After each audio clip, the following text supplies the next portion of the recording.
The Democrats are starting to get nervous. Trump pushes back in Minnesota. Now, what again did you say, Joe? And the V-shaped recovery in pictures. This is Steve Elliott with a special VIP briefing.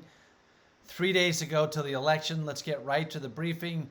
First of all, if you're not a VIP, I encourage you to become a VIP because today's news digest is jam-packed with information, videos, insights, dozens of stories that we link to, and I think you're going to want to see this. So please become a VIP, get access to that briefing. But let's get right to today's briefing. The Democrats are getting very nervous. We got a video in our news digest linking to Michael Moore, who is quite nervous now. He lives in Michigan and he sees the lead shrinking. He thinks whatever lead the polls are showing is about actually half of that because of Trump supporters. And then he says in the video, Trump is a genius. He calls him an evil genius, but he's a genius.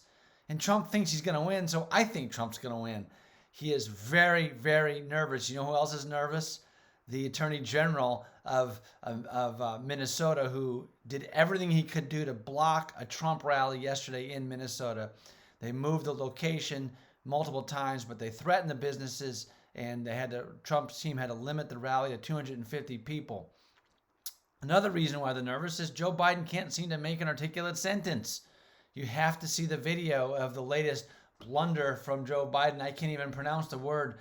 Chulimanaperger. He just says this word and then doesn't correct himself.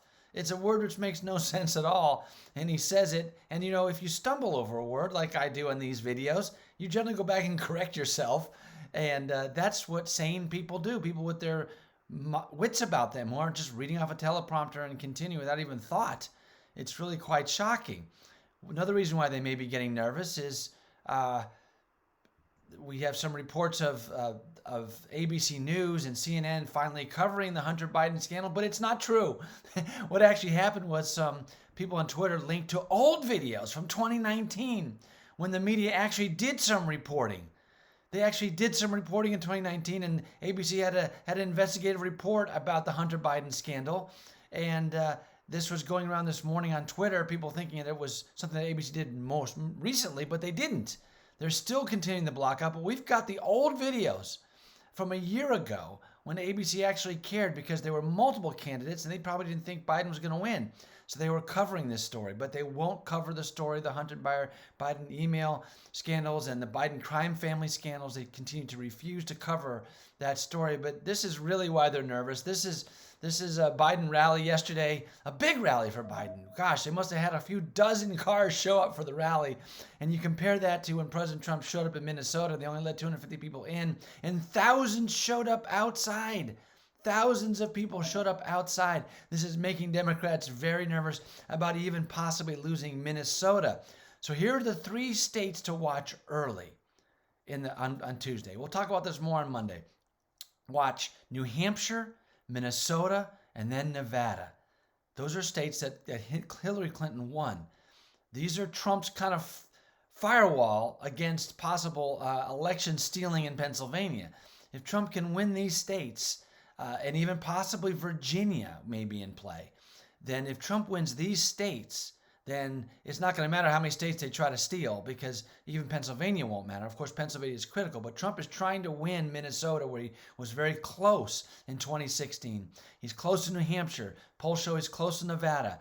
He's within striking range in Virginia and a few other states. If he can win those states, the Democrats and Joe Biden are in big trouble. Here's another reason why they're in big trouble. The V recovery that President Trump promised is happening.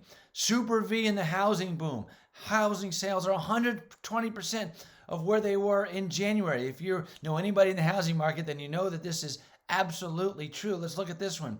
A super V in retail sales. August surpasses January. A full market recovery in retail sales. How about a super V in quarterly GDP? 96.5% of the record high in GDP. The V recovery is continuing.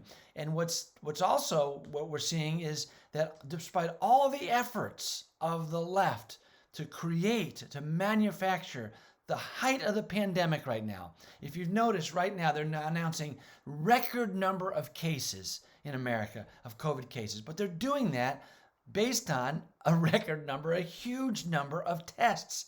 In fact, right now, positive tests are only about 4% of total tests. So how do you get a record number of positives?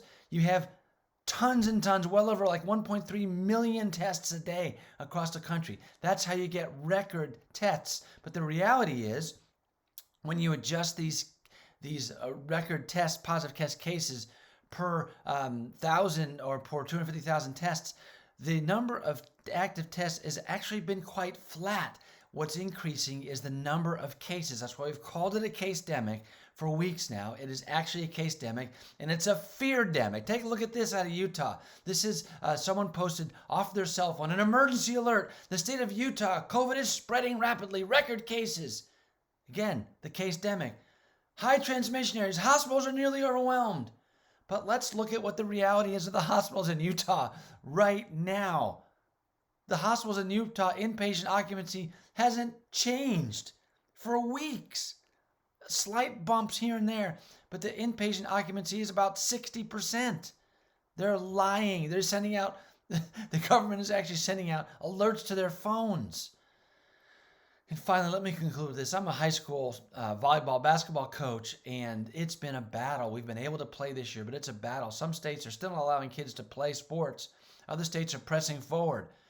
Let them play. In your news digest today, we've got a link to a great thread which explains and shows that high school sports are not a threat. They're simply not a threat. They're not a threat to the athletes, nor are they a threat to the population for the spread of COVID. Let me encourage you to read that. And let me encourage you, this is 3 days left. It's time to take a stand. This picture was taken outside the Minneapolis rally, which took place outside the actual event because they won't allow 250 people in. I love this picture.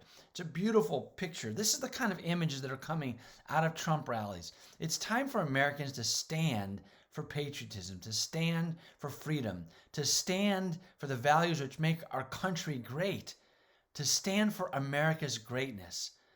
Make sure you vote. Make sure you bring your family members to vote. Make sure you encourage your friends to vote and let them know who you're voting for. Be bold. Be courageous. It's not a time to hide or to shrink back. Thank you so much for taking part in this special Grassfire VIP briefing. I hope you become a VIP, and to help us, this battle might continue long after the election. It might continue for days and weeks, and we need to stand together and mobilize. Grassfire's got more than 1 million people we can reach every day. We need your help to grow that. Thank you so much. This is Steve Elliott with Grassfire.